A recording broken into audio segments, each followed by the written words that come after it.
ದೇವಿನ ಒಂಚೂರು ನೀವು ಕಣ್ಣು ತೆರೆಸಿದ್ರೆ ತುಂಬಾ ಜನಕ್ಕೆ ಅನುಕೂಲ ಆಗುತ್ತೆ. ದೇವ್ರ ತಸಕ್ ನಾವ್ಯಾರು ಇಲ್ಲ, ನಿಮ್ಮ ಕೈಗೆ ಐತಿ ಗುರುವೆ, ಅದು ನಿಮ್ಮ ಕೈಯಾಗ ಐತೆ, ಅದು ನಿಜವಾಗ್ಲೂ ಐತೆ ಗುರುವೆ. ನಮ್ಮನ್ನ ಇಲ್ಲಿ ಬರ್ಸಕ್ಕೆ ಅಯ್ಯವನೇ ಕಾರಣ, ಈ ದೇವಿನೇ ಕಾರಣ. ನಾನು ಬೆಳಿಗ್ಗೆ ಸುಮ್ಮನೆ ಮಾತಾಡ್ತಿದ್ದೀವ್ರು, ನಾವು ಫೋನ್ಯಾಗ ಹೋಗೋಣ ಇಲ್ಲಿಗೆ ಅಂತ. ರಾಘವೇಂದ್ರ ಸ್ವಾಮಿ 3 ದಿನ ಆಗಿತ್ತಿಟ್ಟು ನಾವು ಮಾತಾಡ್ದಂಕಲೇ ಸೀದಾ ಪಟ್ಟಣಂಗೆ ಹೋಗಿತ್ತು. ರಾಘವೇಂದ್ರ ಸ್ವಾಮಿ ಫೋಟೋಗಳು 3 ದಿವಸ ಆಗಿತ್ತಿಟ್ಟು ಅದು. ಹಂಗಾಗಿ ಇಲ್ಲಿ ಬಂದ್ವಿ ಗುರುವೆ. ಸೋರ್ಪಟ್ಟಣದಿಂದ ತಂದಿದ್ದು ವಿಗ್ರಹನ ಅಲ್ಲಿಂದ ತಂದು ಇಂಥ ಭಕ್ತಾದಿಗಳು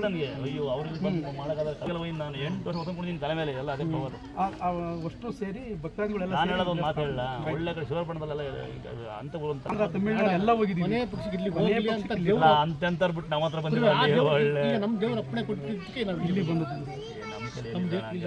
ಮಾಡ್ತೀನಿ, ನಂಗೆ ಸಿಕ್ಕಿದ್ದೇನೆ ಅಲ್ಲ, ಒಂಚೂರು ಧೂಳ್ತ ಕೊಟ್ರೆ ಅದನ್ನ ಒಂದು ಕೋಟಿ ಗುಡ್ಡ ಮಾಡಿದ್ದೀವಿ. ನಮ್ಮ ಕೈಲಿ ಏನಿಲ್ಲ ಅಣ್ಣ, ನೀವು ಸುಮ್ಮನೆ ಅಂತ ಹೇಳಿದ್ರು ನೀವೆಲ್ಲ ಅಂದ್ರಲ್ಲ, ಒಂಚೂರು ನಾಮ ಕೊಟ್ರೆ ಅದನ್ನೇ ದೊಡ್ಡ ಗುಡ್ಡ ಮಾಡ್ಕೊಳ್ತೀವಿ. ಇಲ್ಲ ಗುರುವೆ, ಶಕ್ತಿ ಇಲ್ದಲೇ ದೇವ್ರಿಗೆ ನಮಗೆ ಇಲ್ಲಿ ಕಳಿಸಿಲ್ಲ ಗುರುವೆ. ನಮ್ಮ ಕೈಲಿ ಏನು ಶಕ್ತಿ ಇಲ್ಲ. ಆ ದೇವಿ ಕಳಿಸಿರೋದು ನಿಮ್ಮ ಹತ್ರನೇ ಹೋಗ್ರಿ ಅಂತ ನೋಡಿ ಗುರುವೆ. ನಾವು ಈ ಥರ ನಾನು ಭಾಳ ತಿಳ್ಕೊಂಡಿದ್ದೀನಿ. ದೇವ್ರು ಕೇಳಿದ ಮೇಲೆ ಇಲ್ಲ ಹೋಗ್ರಿ, ನೀವು ಅಲ್ಲಿಗೆ ಹೋಗ್ರಿ ಅನ್ನೋಕ್ಕೆ ನಾವು ನಿಮ್ಮ ಕೆಲಸ ಆಗ್ತಿದೆ ಅನ್ನೋದು